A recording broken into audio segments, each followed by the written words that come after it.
And your sunrise time 5:31 on this Wednesday morning. Tonight is the night. We are just a little more than 12 hours away now from the first Democratic debate. Half of the nearly 24 candidates hoping to be the party's pick for president, getting ready to go head to head in Miami. Action News reporter Jared Hill is live in Miami with a look at what we're expecting there. Jared, good morning. Now, we know you have a lot to cover while you're there, but one question first. Why is Florida the site for this first debate? Yeah, I mean, it's a good question here, Brittany. So the candidates know that almost any road to the White House is going to have to go through Florida. But when it comes to the primaries, this is also a place that's kind of a really ground zero for a number of the major issues that Democrats across the country are going to be paying attention to. This week, the heat of Miami will meet the fire of the 2020 campaign. If the Democrats want to win, this is a state they have to capture. After circling each other on the trail, 20 candidates will get major face time together in one of the most consistent battleground states.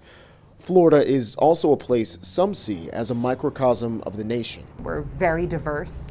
There's rural communities, there's urban communities. New Florida Majority, an independent group focused on engaging Black and Latino voters, is going to be watching how candidates respond to a number of issues, whether it's climate change in this state battered by worsening storms, gun reform as they heal from high-profile mass shootings and everyday violence, or health care with Florida's strong retirement population.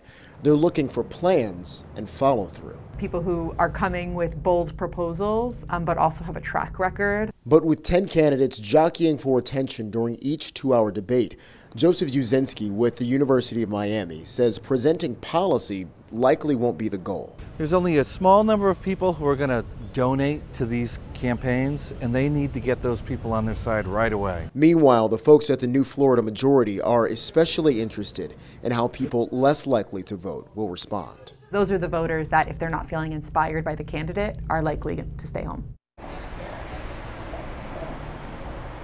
Now, some of the candidates have been here in Florida for a couple of days already, holding some smaller town halls and forums to try and push the details of their policy points across before taking the big stage here tonight later on. Brittany, back to you. Now, Jared, you know, the candidates seem to agree on a lot of the main topics right now. So where do you think we could see them start to differ tonight?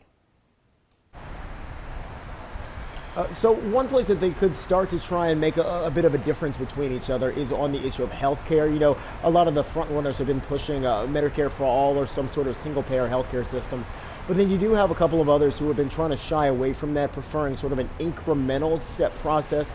Instead, one in particular, John Delaney out of Maryland, has been pretty vocal against the idea of doing that kind of universal healthcare system in that way. So healthcare in particular could be one where we start to see a bit of divergence among the candidates. Back to you. All right, Jared, thanks, and we'll be watching for it tonight. We appreciate it. Live from Miami for us this morning.